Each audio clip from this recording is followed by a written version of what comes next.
Order luck.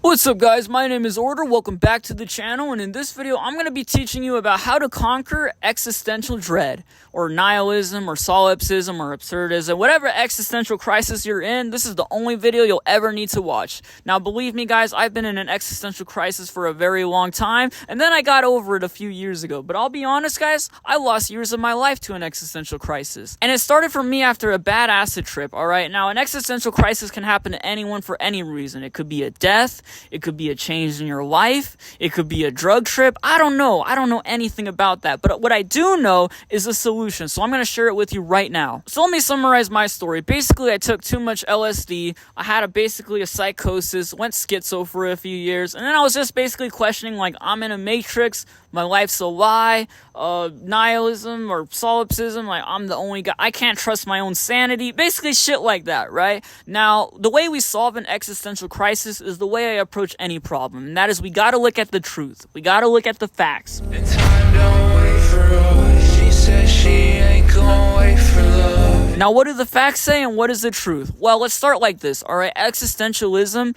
for the first reason, is you gotta know why are you questioning it? Why are you having an existential crisis? What is driving you to have these, existential thoughts or questions or whatever it may be? Where is that coming from? So let's start with the first fact that it's pretty obvious. And I've noticed that a lot of people, when they go existential mode, it's because they're scared of their own sanity or they're scared of reality, right? But I'm going to ask you this. Why are you scared exactly? What is scary about reality? Because let's go back to the facts. And to me, the facts are pretty simple, right? We're born and everyone dies. Now, a lot of people are scared of death, and I'm going to be making a video covering how to not be afraid of death. But truly, to me, that is one of the most comforting things there is. The fact that everybody dies. The fact that you are no different than me. We're still on the same planet. We're still on the same earth. We still have souls, you know what I mean? And you know what I mean? People try and bend and distort the facts. And a lot of anxiety comes from, just distorting the facts, almost illusions in a way. Like, let me give you an example, right? When you have solipsism, which is the belief that you can only truly know your existence, you can't prove other people's souls exist, you can't prove reality. All you know is you could basically be living a dream. You could be in a drug trip. This could all be your imagination. I might not be real. I might just be a figment of your imagination, just your mind going crazy. But let's look at the facts, right? Can you prove that? And my next question, let's say it was proven. Let's say you got all the evidence handed to you and it's proof, all right? Your delusional existential beliefs, whatever you want to call it, is 100% true. You're living in a simulation. I'm not real. Let's just say everything is true. All your biggest fears. You're in hell right now or whatever. You're paranoid. I don't know. Everything you believe is true. Does that affect your life? Does that make any difference to your life at all? I'll tell you right now, it does not. And I think that is a fact you can trust. It does not have any effect on your life experience, all right? No amount of anxiety is going to make a difference to anything that is going to happen. And every 4 weeks, 2 breaks first. Smoking leaf in the breeze, rolling paper. Anxiety, no matter how much you overthink something, no matter how much you dwell on something, it's not going to affect anything. Alright? Now, I could think the craziest shit, I could make myself schizo, yada yada, I could go insane, but the fact is, based on all the evidence given to you in this life, is you don't really have control over reality. You're not God. You can't stop the earth. You can't stop the earth from spinning. You can't crash the moon into Saturn out of nowhere. You know what I mean? If you lose your sanity and if you lose your mind, people are still going to be driving to work. They're still going to be going to school. Nothing changes. You know what I mean? So let's say all your biggest fears are true. What changes? Nothing.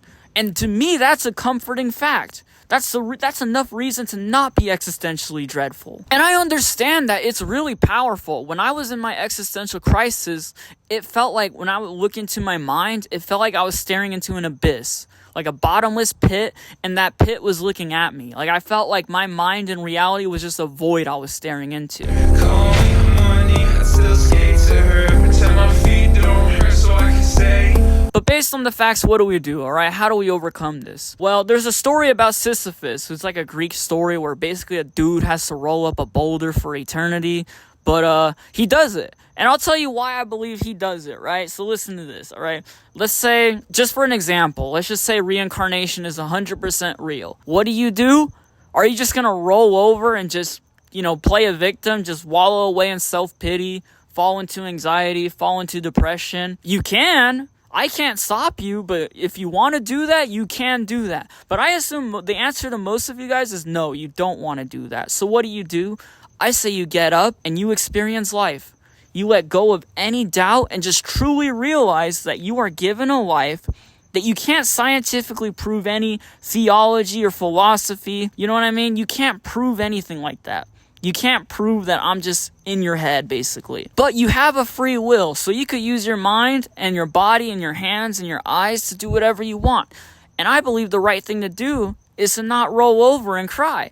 I think you need to get up and actually experience life. Because trust me, I've lost so much of my time to just anxiety and paranoia and, I don't know, delulu as you guys call it. But basically, right now, I'd say I'm pretty mindful. I don't have a lot of desires or fear. I don't lie anymore to try and want people to like me. I don't care really how other people think about me. I'm perfectly cool with everything. If there was an earthquake or if, I don't know, my life just falls apart, it falls apart, and that's my fate. And to me, that's the only philosophy you can have. To me, that's saving faith, is when you trust God and you trust yourself. And a lot of people get confused when they think of God, all right? Because I understand it gets really complicated when we talk about theology, but to me, God is your fate. God is everything, existence, the universe.